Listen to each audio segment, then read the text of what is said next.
What's the word, y'all? Ain't gonna lie. I can't be as loud right now because my lady sleeping shit. But man, we go watch this good ass story though. Let me see what.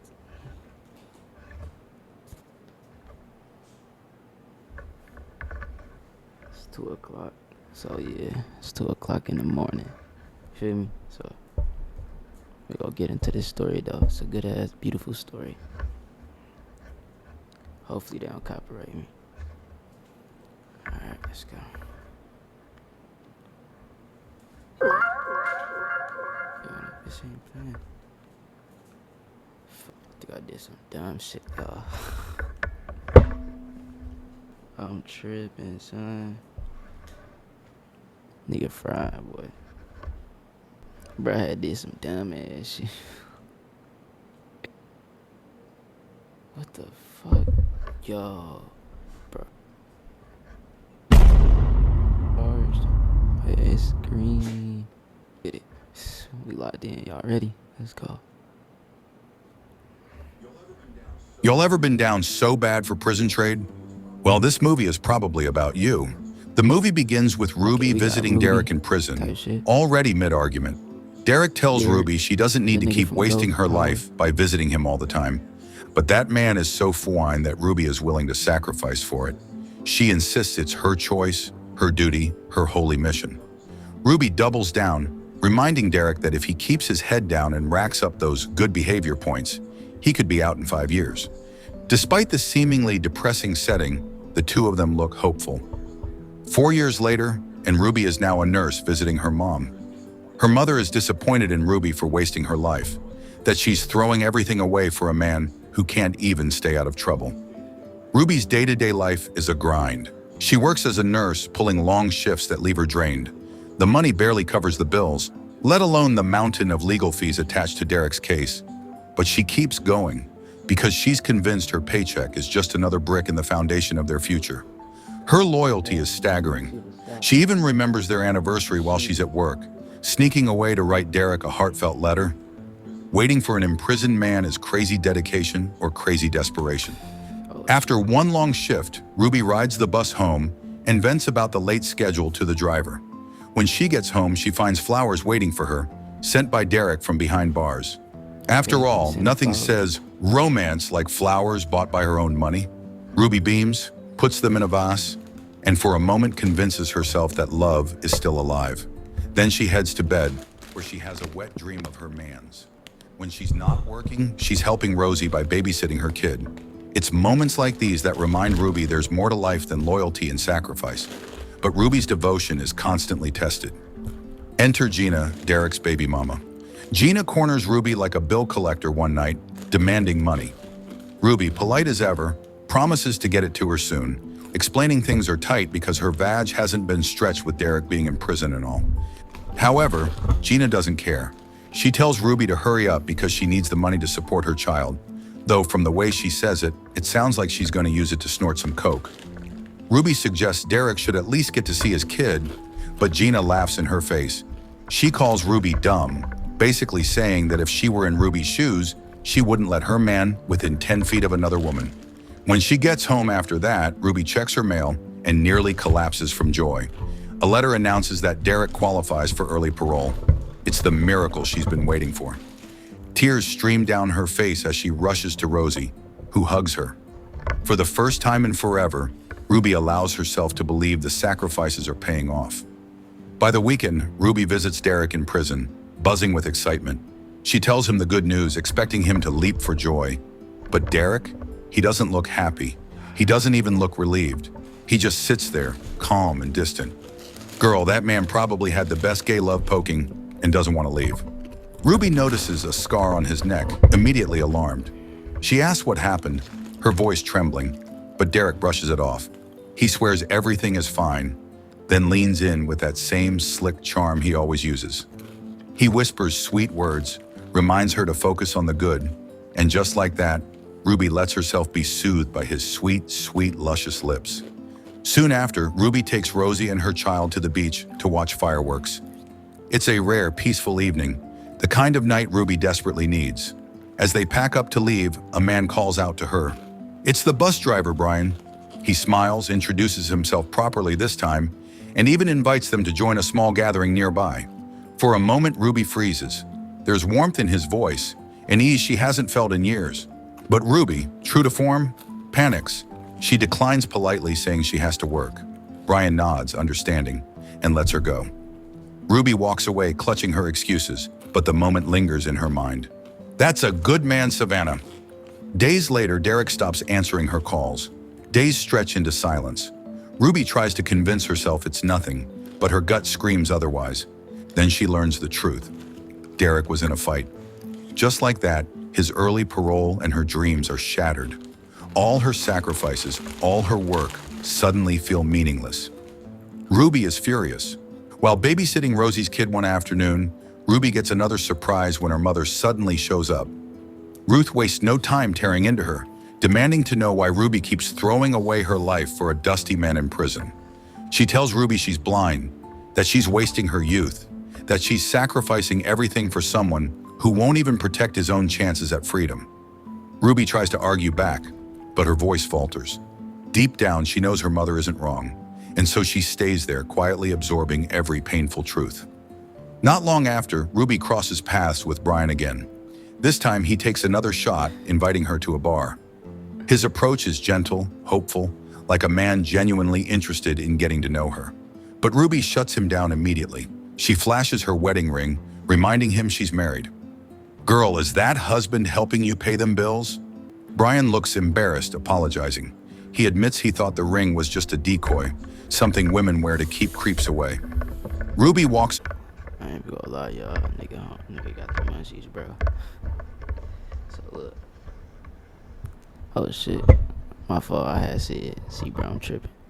Nigga got the munchies. I ain't gonna lie. So look, we finna go in the kitchen and shit. You feel me? I'm finna warm my food up. Y'all finna be with me, type shit. I'm focusing. So yeah, come on.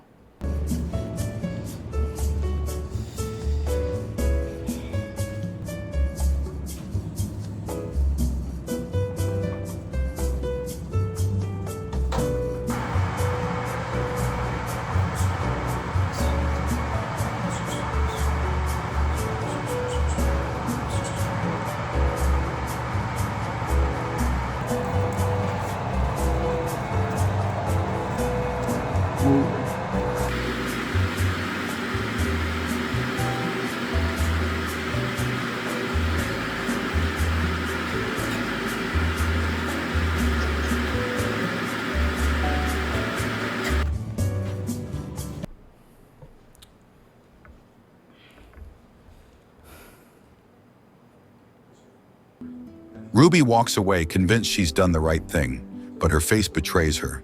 She's tired, she's lonely, and most importantly, horny AF. Then Derek finally calls. At last, he tells Ruby not to worry, that he's fine, that he's doing everything he can to stay out of trouble so he can be with her again soon. It's the same script, recycled promises, a performance he's mastered over years of practice. Ruby swallows it, clings to it. Because if she doesn't believe him, then what's the point of everything she's done? But her devotion runs headfirst into the brutal reality of the legal system. Ruby meets with Derek's attorney, who drops a bombshell. Unless Ruby coughs up the entire retainer up front, she's off the case. Ruby, stunned, reminds her she's been paying monthly, that she's been scraping by to keep this whole circus going. But the attorney doesn't budge. Ruby, on the verge of breaking down, decides to call the manager by barging into a meeting. She bargains, pushes, and negotiates with desperation. Finally, the lawyer caves and agrees to settle for half the retainer up front. Half is still brutal, though, and Ruby doesn't even waste time staring at numbers she doesn't have. She just swallows her pride and goes straight to the one person she swore she wouldn't ask: her mother. Ruth, sharp tongue and all, still answers the call. Because at the end of the day, no matter how badly Ruby's dumb choices frustrate her, she's still her daughter. Ruth gives her the money, but not without a reminder. She tells Ruby to keep holding her head up high, even if life keeps trying to knock it down. It's tough love, sure, but there's love in it all the same. Ruby takes the money quietly, her pride bruised, her heart heavy. Finally, the day arrives, the parole hearing. Ruby attends dressed carefully, every detail screaming, "Supportive wife." She sits in the audience, eyes fixed on Derek, silently praying this will be the moment everything changes. But then comes the revelation that crushes everything. Charges for Derek surface, but their lawyer manages to brush everything aside, except for one surprising information. He's been unfaithful. Not with some stranger on the outside, but with a female prison guard. Trifling. Ruby sits there, shattered. Her sacrifices, her devotion, her blind loyalty, all for a man who was sneaking around breaking a prison guard's back. It's her breaking point. The world she built around the Foyne, Derek, collapses. She can't breathe, can't think. Years of pain, humiliation, and exhaustion finally catch up to her. And for the first time, Ruby allows herself to imagine a life beyond Derek's Big D. On the verge of collapse, she does something she never thought she would. She goes to the bar Brian once mentioned. The decision feels reckless, foreign, but also liberating. And when she walks in, it doesn't take long for him to notice her. They talk, slowly, awkwardly at first, but then with ease. Ruby learns he has a daughter and that he's separated from his wife. His life isn't perfect, but at least he's honest about it. For the first time in years, Ruby feels seen.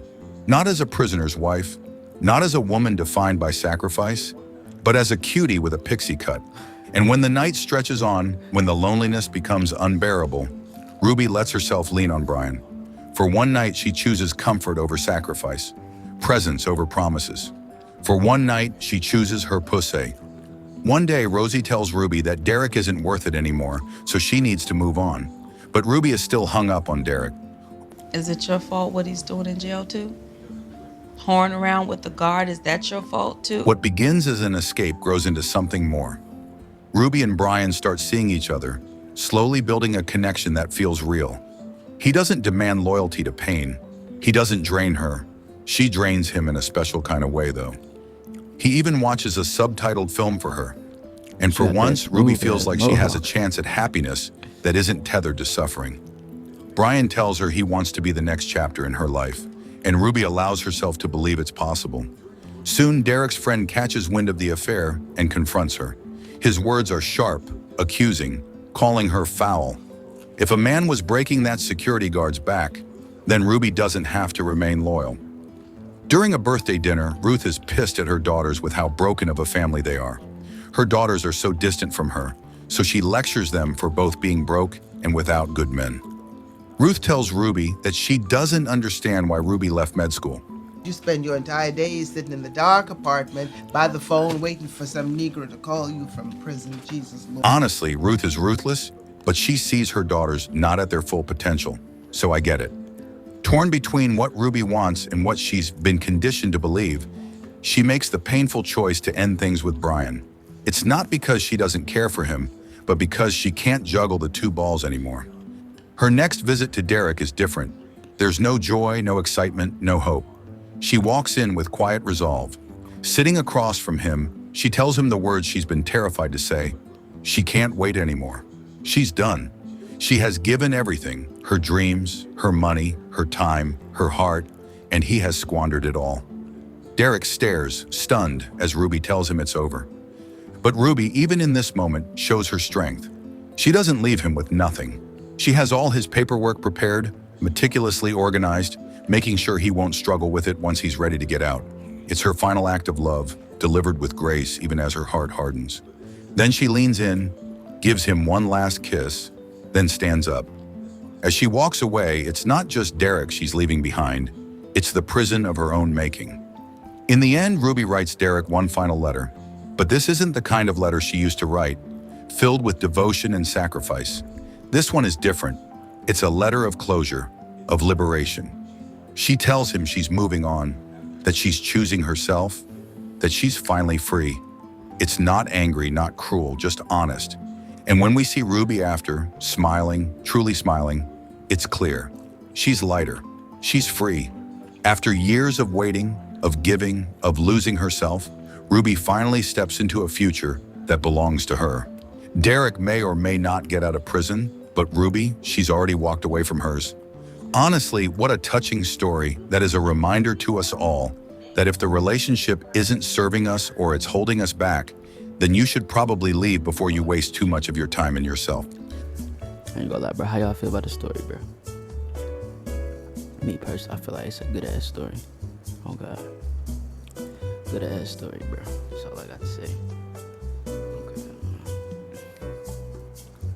I'm over here fucking this shit up, twin. Oh God, bro.